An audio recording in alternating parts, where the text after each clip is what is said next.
joining in today on another episode of Renewed Therapy for Season 2. I'm so excited to have you guys on today and have you here. This is my sister Jessica James in the building.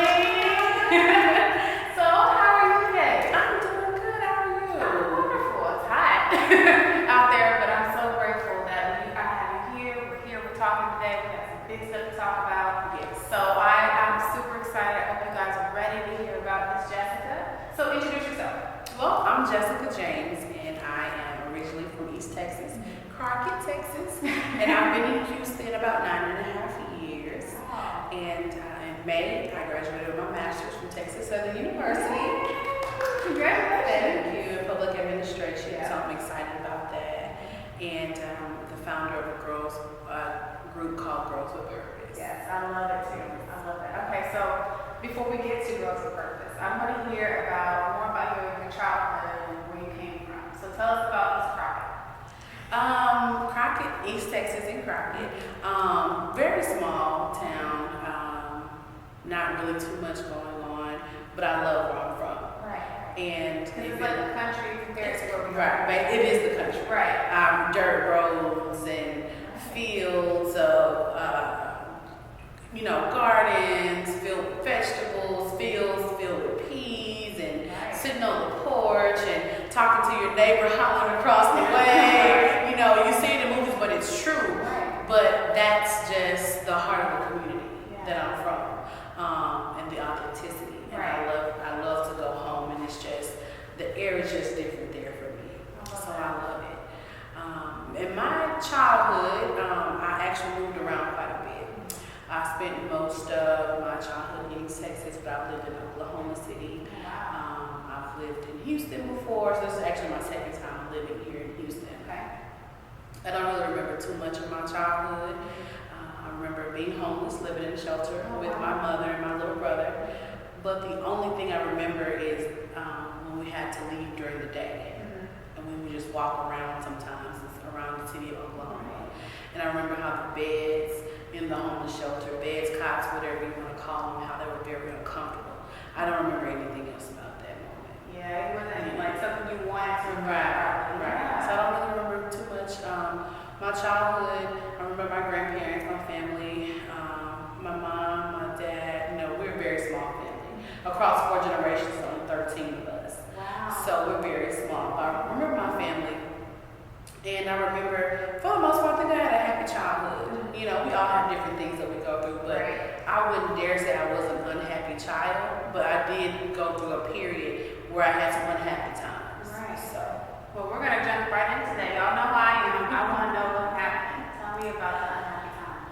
well, for the most part, I'm 31 now, and I would still say, I wouldn't say that I still have daddy issues to the extreme, but that was one of my biggest things back then, having daddy issues. Girl, me too, y'all. I understand. I get it. So tell me what happened. So my mom and my dad, they weren't married, they weren't together. When I came to knowledge of, who my dad was, I don't believe they were together. And my dad lived in the same town as me. Wow. And he lived about maybe 5-10 minutes away from anywhere that I lived. And I can count on probably both hands how many times I've seen him in my life when I was younger. And I really don't remember all of those times. He wasn't a bad person. I would never speak anything ill against him. I didn't know him. I knew who he was, but I didn't know him. And so I know Erica. She has her own TV show. But I heard about this great football player who was a great father to my brother and who was a great friend, a great son. But I never knew him as a great father. I never knew him as the great person that I wish I would have known him. But then my father died in 2012. And he, I wrote about it in my book, how the last 7 days that I spent with him, he was in a coma, unconscious, whatever you want to say.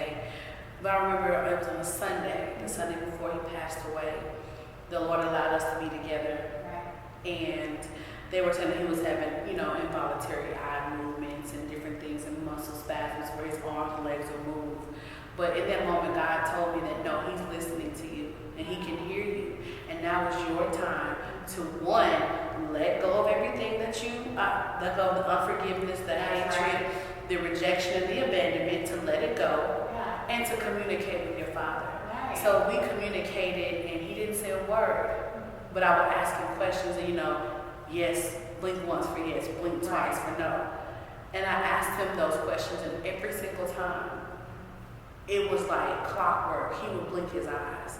And it wasn't those involuntary eye movements. It was, okay, Dad, X, Y, and Z, and he would blink one for yes. And then I would ask him another question, one for yes, two, and he would blink twice. As soon as I finished asking him the question. Wow. And I remember having a breakdown, not because I was sad, but because I felt relieved that I finally was able to let my dad know that I love you and I forgive you for every single thing. And it was in that moment, once we were finished and we were done, I believed that he was gone. Not to make it have that selfish moment, but I truly believe that that was one of his wishes, is to, one, make it right with his daughter, and two, accept Christ, because I truly believe that in that moment he accepted Christ because I felt led. The day as I was on my way to the hospital, I called my pastor at the time and said, I feel led to lead my father to salvation. Amen. That's a tough thing. It's very tough. And then it's like, well, what do you do if nobody believes you? And they're saying, well, Jessica, you're crazy, because he was just moving his eyes. But he'll use the foolish things to confound the wise. That's what the word says. That's right.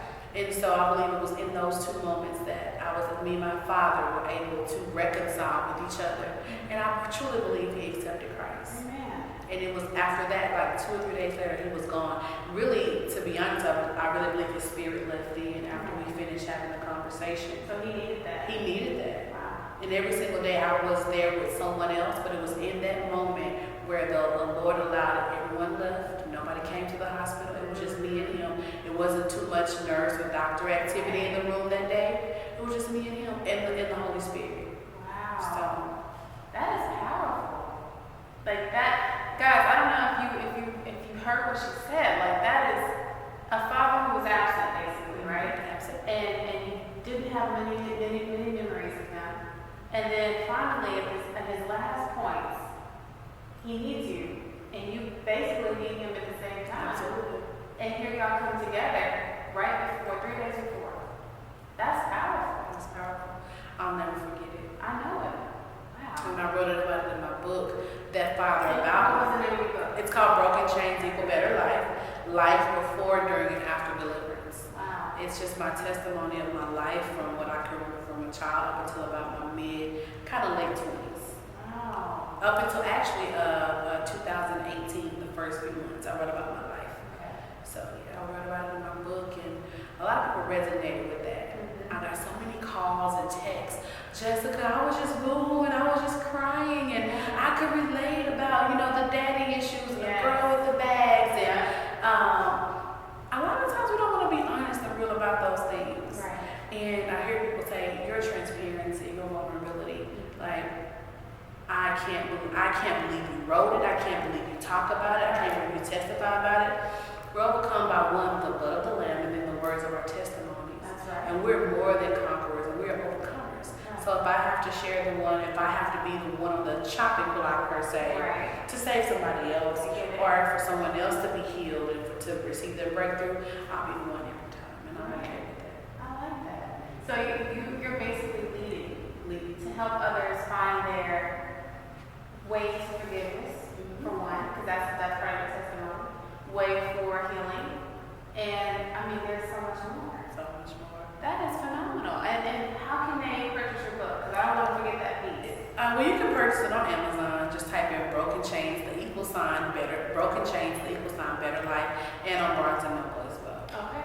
All right. So I want you guys to go out and read that book, and then we're gonna, at the end of the show, you're gonna know how to contact her and let her know what how it helped you, what you thought of it, all those great things. Because that's really what you did. You're helping so many women too. Because most of them, they always like to say that women are the ones with daddy issues. But there's men out there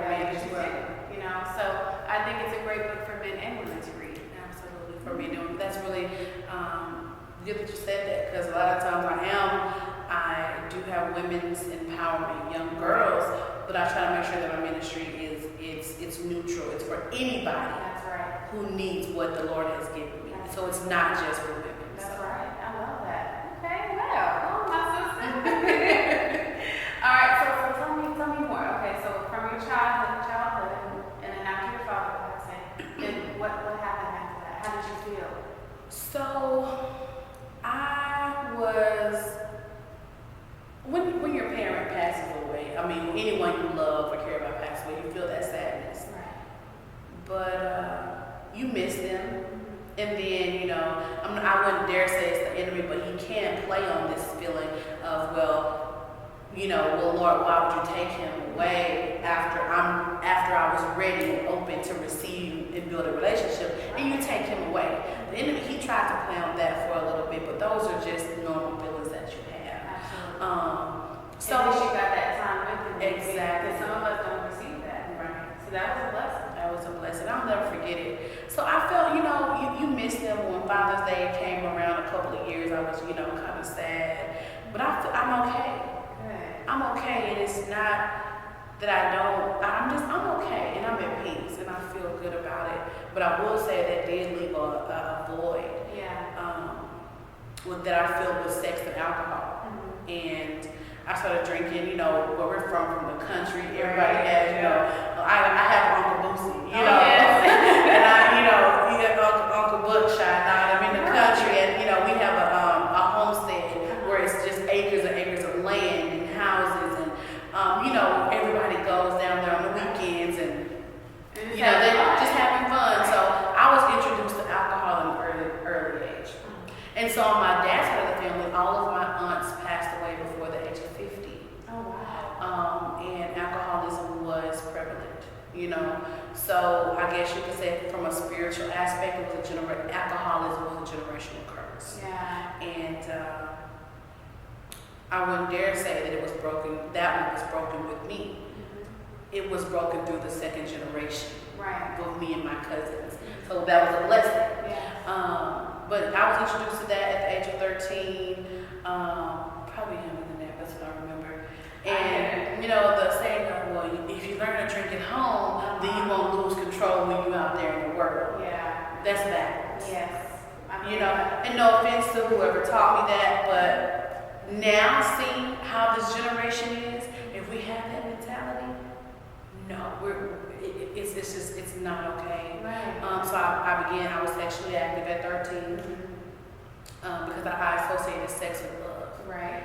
And so many young women do. We do that, and maybe like 4 or 5 guys. I've slept with a number of guys, and maybe out of 5 of those, I didn't associate sex with love. Okay, so you really had something for that. I did, or I wanted something Right. more, and I felt like if I gave myself to them in this capacity, then they would give to me what I wanted and what I desired, but it didn't work like that. And so I was 13, my boyfriend at the time was 18, I was in the 8th grade, but I looked like I was about 17 or 18, so I was very mature physically, very mature mentally. Right. And my boyfriend was an 18-year-old senior in high school, and he made it very clear that he loved me and we were in love and he didn't care. But when you're from the country, it's different. Yeah. It's like it's accepted more, which is not okay. It's not okay. Right. And so he became sexually active, and let me back up. How did he present himself that he loved you so much? Like, what were the signs? What did he say? What did he do? Well, we spent time together, and I remember, I will never forget.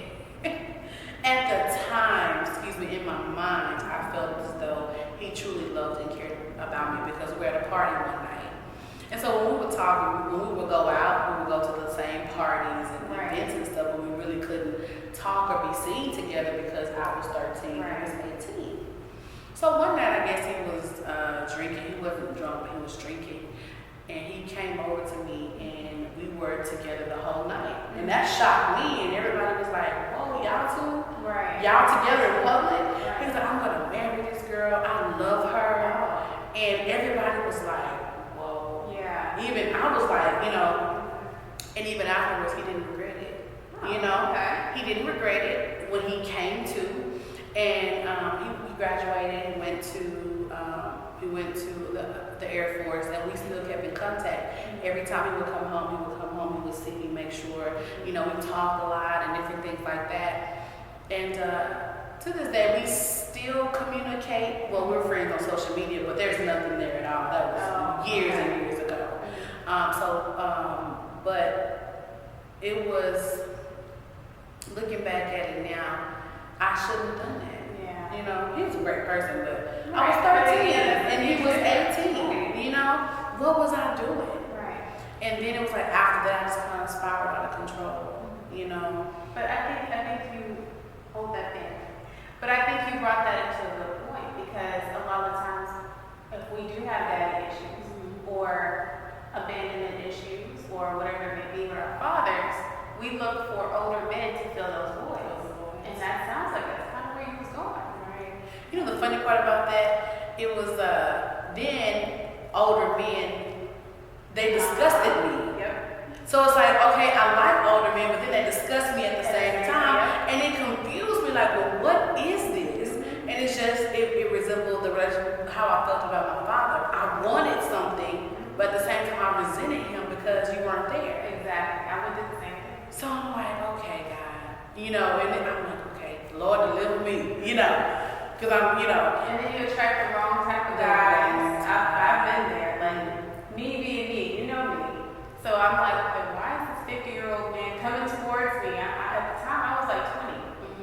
And then we don't realize that they see the void that we're trying to fill. They see it. The predators, I'll call them predators, because at that age, let's call it what it is. That's a predator. It's a predator. So it's like one of those things where you just have to be wise. Us, as women or men out there too, dealing with maybe mother issues or abandonment from their fathers, where we have to be strong enough to say, you know what, this is not of God. Not of God. I don't like this person. I don't know how this person is coming to me. Because many times I had to just call my mother and run away. Several times in the grocery stores, at churches, like whatever it may be, events.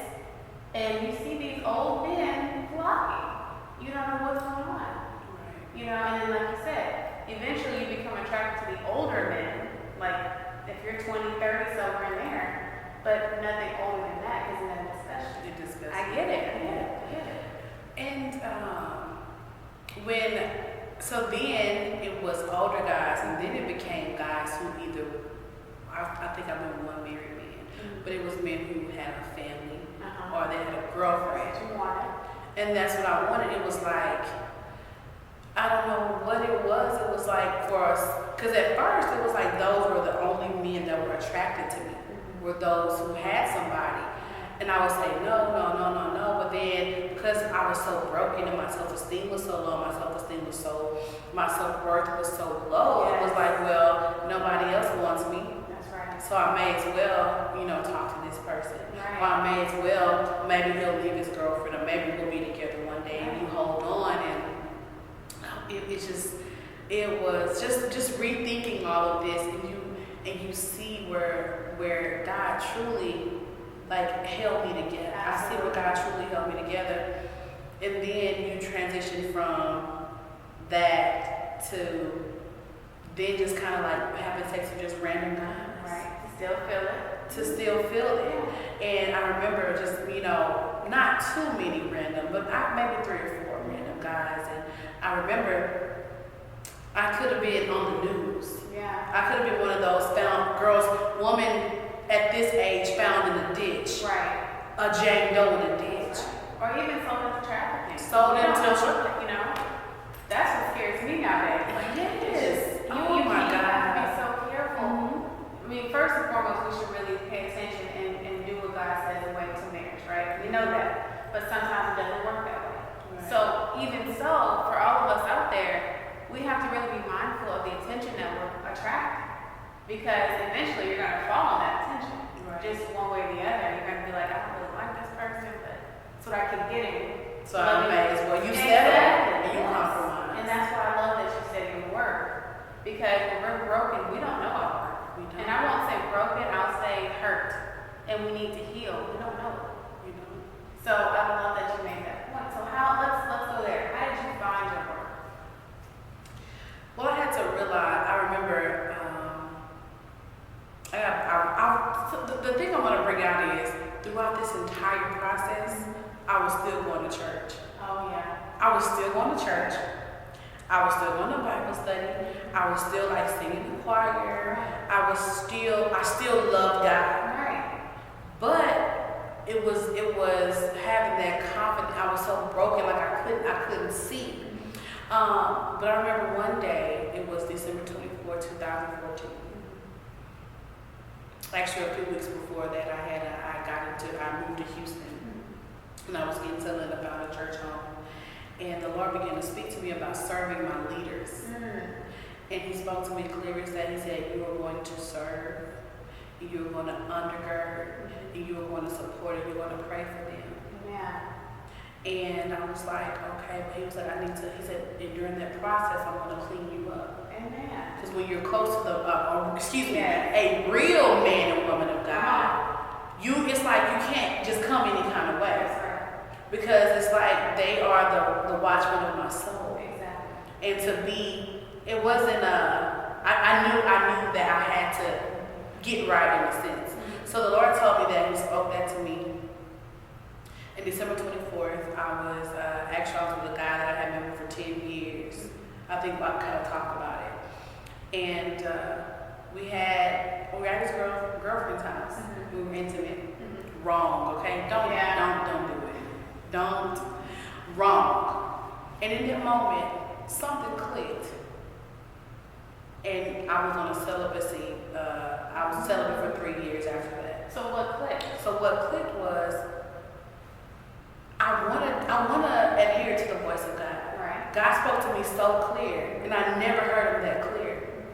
And in that moment, I was like, what am I doing? Right. I'm in somebody else's house. It's stuff that you see on TV. Anytime this woman can come home, Right. and it can be fatal for all three of us. Yeah. And I said, I deserve so much better. There you go. I deserve better. And it was just something inside of me clicking and said, Jessica, you deserve better. So I stopped giving my body away. I stopped giving my time away. I always say your time, your conversation, and your presence is a privilege. That's right. And that's not conceited. Those are facts. I agree. Because even Jesus gave His most intimate time to His disciples. Then He had His 3. But here's another twist to that.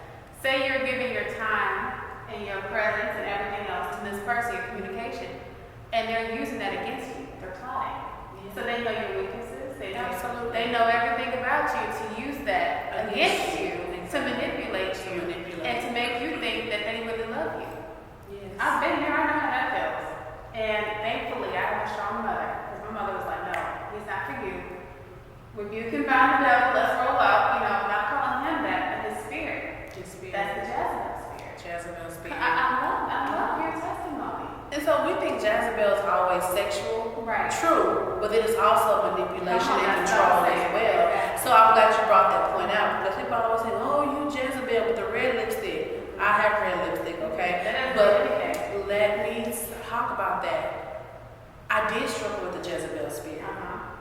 And more than, not in ministry though. Oh, in wow. ministry and in my personal life too, as far as like sexual, different things like that. And so what I had to realize was, the thing with Jezebel, she's so cunning. Right. And if you don't know your word, if you don't know the Bible, you think it's a way of life. And so the thing about it is other people can see it on you. Yeah. But the thing is, we have to be able to recognize and realize it ourselves. And it was after that, December the 14th, I began to realize certain things. Right. And the Lord began to bring things to my attention. I was going through my process, and I was going through it. It was hurtful. It's hard. It was painful. It was not easy. Right. It wasn't easy to go through deliverance. Right. Because the Lord, and I felt like I was going to die from a broken heart. I thought that was a cliche. No, it's true. But I remember when the Lord healed me, it was during a New Year's Eve service at church. And I was on the floor crying out to God. And the Lord said, you will never cry about this ever again. Amen. And I just remember the strength. You know how you get up? Right. I just felt like I had an S on my chest. Come on. Not for Superman, but for the Savior. Come on. For the blood of Jesus. Yes. And I'm like, I felt so good. And I was like, wow. But just to bring it all together, My worth is so important. Yes. You know, my worth, but where it's important because of where it's located, where it's found. My worth is found in Jesus Christ. Absolutely. My worth is found in Him. And I have to know what He says about me, that I'm fearfully and I'm wonderfully made, that I'm an apple of His eye, that I am a royal priesthood. Yeah. But I didn't know my word. So I didn't know my word. No word, no word. Come on. No word, no word. Yeah. So, You need to coin that. That's a good shirt. That's a good brand right there, y'all. no word, no word. And it was, now don't get me wrong, I still get tempted. Right. Because I was celibate for 3 years. Mm-hmm. And the thing I love about the Lord is He'll show you. We think we're up here sometimes, and He'll show you, baby girl, right here, you know. So I was celibate for 3 years, and I wrote about it in my book. And the reason why I keep referencing my book is because that book saved my life. And I say that in the sense of any residue that I had, it was gone. Wow. And I had to dig deep. And I couldn't remember, and I wrote that book in like 8 or 9 days. Oh, wow. And I couldn't remember why the Lord put such a mandate on me, but now I know it was for me as well.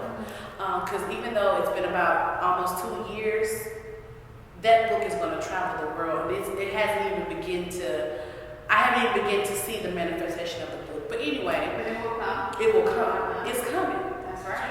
So I was celibate for 3 years, but there were still unyielded areas in my life. So the Lord was telling me, He said, any area left unyielded is an area left unprotected. Any area left unprotected is a target for the enemy. Easy target for the enemy. Say that again.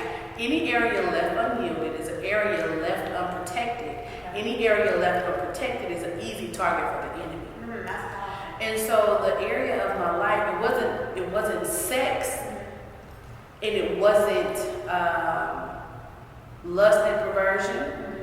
It was one soul tie in particular. Okay. So I said, okay. So out of sight, out of mind means nothing. Right. It's just like the carpet under this rug. Suppressed. It's just suppressed. So there was this one particular person who I hadn't slept with for like 15 years. I barely saw him. And then I was in a transition between coverings. Okay. I was uncovered, unprotected. Right. And so I was an easy target for the enemy. So the enemy used the very thing, which was he knew I was lonely, he knew I wanted to be with somebody, and he knew that I just enjoyed, company and conversation. And so he caught me in a weak moment, and after 3 years, I slipped up. And I slipped up twice with the same person. I felt and it was the same year that I released my book. Oh my. And so the enemy tried to take me off of my game. Right. They say knock you off your note. Right. And he almost succeeded. I was suicidal. I was heartbroken. Now mind you, I was after it happened. I was in school full time, so I was getting my master's, so it was very intense. Yes. There were so many things that were on the line. Right. But I was like, okay, God, I felt so bad because I let God down and I let myself down. And I'm like, okay, man, like Jesus, you have to keep me.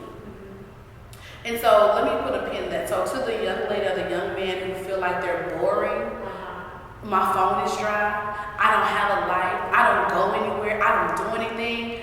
It's for your protection. That's right. Because that's how I felt. Like, I don't go anywhere, I don't do anything. I go to church, work at home. Right. Now, it's okay to have a life. That's not what I'm saying. But not the wrong life. And so now I'm 31. I'm okay that my phone is dry. Hello. I'm okay that I go to work, church, home, or whatever. And I'm doing what the Lord calls me to do. Because anytime we lose focus, it's like that target, it gets bigger and bigger for the enemy. And I'm glad you said that, because a lot of the times when we are in our weakest and lowest points, when we have open wounds that need to be healed, or even just a temporary wound, like you said, loneliness, then that's when the enemy wants to attack. Right. Like the verse says, he's going around seeking people out like a lion, right? So what are we to do? A lot of people will say, well, I get in my Bible, I pray, or I talk to a friend about it, go out with a friend. How about don't go anywhere? To me, that's always the best option until those wounds are healed. Yes, you have to go to work, you gotta go to certain things, church, of course, but if you know this person is coming at you at the most weakest point of your life, obviously he's not for you. Right. Or she's not for you. Right. Or if your ex comes to you at this point in time in your life and this is not a good time, obviously that's not it. Right. Things like that we have to be mindful of. Right. That way we don't fall into that devil's trap. And being able to say no. Yes. And one thing that's people pleasing stems from rejection and abandonment. Yes. And so because we can't say no, or I don't want to make this person mad, or I don't want this person to be mad at me if I say I don't want to talk to them, or if I say I don't want to, then don't contact me, don't call me. Yeah. And then it's like you're on a roller coaster. Well, okay, I'm saying no today, but then, I'm losing focus. Oh, we starting to look good, and everybody getting engaged, and everybody getting married. So if I stay a little longer, then my yes becomes maybe turns into a. They know that. Right. And then it's like, then I get back in it, and I'm not fulfilled across all spectrums. Yeah. That's when you slip. And you slip and you fall. And then the person that I was with didn't want to be with, was not attracted to physically, emotionally, spiritually. Right. It was familiar. It was someone who was familiar spirit that I had not yielded and submitted to God. I thought I could do it on my own. Like, oh, I don't talk to him. Right. No, Holy Spirit, I need you to. Yeah. X, Y, and Z. Come on. You had to call it out. That's it. We gotta speak those things. Yes. Life is in the power of the tongue. Yes, it is. And because we don't want to decree, we don't want to be honest, we said it here. Right. But so a man thinketh, so is he. Come on. But what about the words that we're speaking? Yes. They're so powerful. So that was a mistake that I made, and I almost aborted the assignment of that book. And I decided one day, you know what? Okay, God, I did it. I was talking to my best friend, helped me and prayed me through it. Because like I said, I didn't really have a cover at the time. And the enemy caught me slipping, and I gave into it. That's why people always say, resist the devil and he'll flee. No, let's back up a couple of words. Submit yourself. Right. Then you can resist the devil and he can flee. Right. You can't resist if you're not submitted. Come on. You can't. If you are not submitted, you can't resist nothing. That's right. Everything is a yes. It's like there's like no yield sign. Everybody just drive into the lane. Exactly. Nobody's yielding. So yeah, I was able to, with the help of the Holy Spirit, Lord, pick myself up, and it's been almost 2 years now. Wow. In March, it'll be 2 years. I'm so proud of you. Thank you. That's a blessing. Thank you. But one thing, the Lord, just because you're celibate doesn't mean you're pure. Right. Celibacy and abstinence is the act. Purity is something totally different. Right. And that's one thing that I'm not ashamed to say that I struggle with is purity. Right. Because like once you've been exposed to something, it's hard for you to kind of undo it. Right. It's like a baby, you give them candy, right, and they grow up the rest of their life know what candy is. Right. Even if it's that it rots their teeth out. So it's like you know what it is. Mm-hmm. Then you have to constantly keep your mind. Yes. Keep the conversations, the people you hang around with, is so important. And so the arenas that I'm in a lot, you don't really find too many people who are saved who understand that. Right. So the conversation that they have, and it's okay to have sex, and it's okay to self-please, and it's okay to drink here and do that. For me, it may be for you, but it's not okay for me. And I'm glad you brought that topic up, because as you know, my ministry is all about purity, waiting until marriage. Right. And that's why I wanted you on the show, because this is like a perfect topic. Right. A lot of times people do think it's okay to self-please. Right. But in the Bible it says not to. Right. A lot of people have said, I don't see it. It doesn't literally say masturbation. It doesn't say anything about it. I said, no, think about it. Your body is a temple. Right. What's a temple? Like a church, a sacred place, right? So if our body is supposed to be sacred, how are we allowing alcohol, like you talked about earlier, alcohol, drugs, and people to run through it. What are we really doing to God, really? It's not even just a shell of a body that we have, but it's really about God.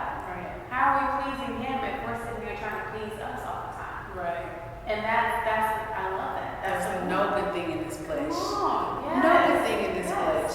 And I think a lot of times people, they don't think about the fact that our body is a temple. Yes. Because we don't know the word. That's right. And I just have to go back to that. No word, no power. Amen. No power, you fall. Yeah. You can't stand. Mm-hmm. So, And then, like you said, I want to make that clear. So abstinence is abstaining from something. from sex. Right? Yeah. It could be from Anything. sex, it could be from anything. But purity is, how can I explain? It's something that is clean. It's something that's pure. So therefore, if A lifestyle or a routine, Exactly. different things like that. and as you guys know, since I'm waiting until marriage at the age of 32, I don't even know how old I'm So I'm at the age of 32 and I'm still a virgin. I'm still waiting. So therefore, I haven't done a lot of things that everybody else has done. So for me, I'm still here in that ground. But at the same time, it's physical purity, there's mental purity, there's spiritual purity. There's a lot to go with. Emotional purity. Exactly. Right. So I have to, all of us have to really, if you really want to please God, that's where we have to make our sacrifice. Exactly. You know, certain types of music, explicit music. That was my That's a thing whole back other in show the day. by itself. Yes. Oh. That was my issue back in the day. I would listen to all rap music, DMX, Jay-Z, all these people that was not feeding my soul. It was taking me away from the Lord. Pulling you away. And that was taking my innocence too. Because half the time I was listening to the beat, but then at the same time the devil was words, ministering. right. Exactly. So I'm like, okay. Then 2007 happened. I said, Lord, no, take it away. I changed everything. Right. So we have to be that strong, just like you were. Right. You said, I'm celibate. I'm not doing it. Right. I've already fallen. I don't want to see this person. I'm done. Like, this is a new me. Right. Publish my book. Right. Exactly. That's a sacrifice. It's a sacrifice. I commend you for that. Thank you. Absolutely. Let me tell you the power of a soul tie. I used to think masturbation and pornography were gross. And I'm like, why would I need to do that? And I just go find somebody to do it. I slept with one person who struggled with pornography and masturbation. Then it became, I took on what they took on. Because when you lay with somebody, you become one with them. So I'm like, where did this come from? This masturbation and pornography watching come from? And as long as I stayed in contact, not just sexual, but as long as I stayed in contact and he could speak words in my ear, in my ear gate, I struggled with pornography and masturbation, even years after we stopped having sex. And it's just like, we really don't understand the power that words have. And it's like we don't really understand. People can say, oh, you a Jesus freak and you a holy roller, whatever. But I guarantee you that I truly understand this. I'm trying to understand the spirit realm a lot more. And it makes a lot of sense. When we don't have a word physically, that's because it's something spiritual. Come on. And people they take that for granted. I never will take it for granted. Not anymore, let me take that back. I won't do that. So soul ties are real. And when you act out of character, or when you're doing things that you've never really done, look at who you've been with. Right. Look at who you've been with. And I love that you said that because I get flack all the time from everybody, mostly, guys saying, you won't give me a chance, and is it because of my body count? And I'm like, technically, I would like somebody like me, no offense, I want somebody who's a virgin. And it's hard to explain that to people because they're like, well, what, you think you're better than me? Because no, it's not that. I waited. And I don't want whatever soul ties, whatever could be connected, whatever You don't have to have that. Exactly. You don't have to accept that. Exactly. And so a lot of people, they don't see it that way. A carnal mind cannot obtain or understand things of the spirit. Come on. That's the word. Yeah. And I think I'm glad that you said that. People say all the time, well, Jessica, I say I don't want to know anyone with children. Right. I get that. And then everyone has kids now. True. Kind of. Well, I said I don't have children. There you go. But the reason why they try to make me feel bad is because I had an abortion when I was 18. Oh, okay. And so, But they don't know your story. they don't know my story. But true enough, I made the decision to have an abortion. Right. And even when I was in the clinic on the table, I still could have said no. Right. But once they told me how far along I was, I knew who I was pregnant by, and I made a very selfish and I made a poor choice, and I still went ahead and went through with it. Right. But at the end of the day, it was wrong then and it's wrong now. Right. But that's no way to judge you for That's that. right. And it's like you can't hold that against me. Absolutely. Even though I was aware of what I was doing. That's between you and God. It's between me and the Lord. But at the same time, I can still say, if I don't want to be with someone who has children, no offense, Right. it's okay. Or if I want to be with someone who has 10 children, Right. I can, because the Lord gives us free will. That's right. And it's okay to have a desire. It's okay to have a preference. That's right. When it comes to some things. And it's okay. So don't let anybody guilt trip you into certain things because you choose to live a certain way. And that's, I'm glad you brought that up.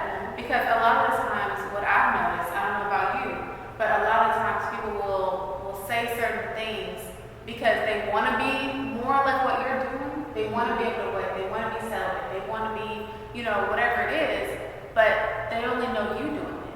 So therefore, you got to be wrong. You got to. Well, everybody else is doing it, but you don't. Come on. Right. Yes. No. Yeah. That's a very, very, very good point. Yeah. I want to see what you have coming up. So you can follow me on Facebook. It's just Jessica James, or on Instagram, _Jessica James. Or you can email me at Jessica_James13@yahoo.com. November the 10th, I will be one of the speakers, maybe a vendor. So I encourage everyone to come. It's going to be amazing. I'm extremely proud of you. We met once before. It's our second time meeting, and I loved her spirit. I love your ministry and your movement, and the fact that you are truly obeying God. Just because we're beautiful doesn't mean that we have to give in and we have to yield. We can't settle. So I'm proud of my sister, and I encourage you to come out and to support. Bring your children. Well, I'm so happy to have you, and make sure you take care of yourself and do what you're doing. I love it. Absolutely. Thanks. So to you who's watching, I just need you to know that you are worth it. You are worthy. You are loved. You are special. We hear that all the time, but you truly are special. And so I want to encourage you. No, I want to challenge you to see yourself the way that God sees you. He sees you as faithful. He sees you as loving. He sees you as the apple of his eye, fearfully and wonderfully made. So I just want to encourage you to continue to hold on. Don't give up. Don't give up. Most importantly, I want you to tap into God, tap into his word, tap into the things of God, and walk in your purpose and your destiny. All right, that's a wrap. Thank you for watching another episode of Renewed Therapy. Please be sure to email us if you want to be a guest on renewedtherapy@gmail.com.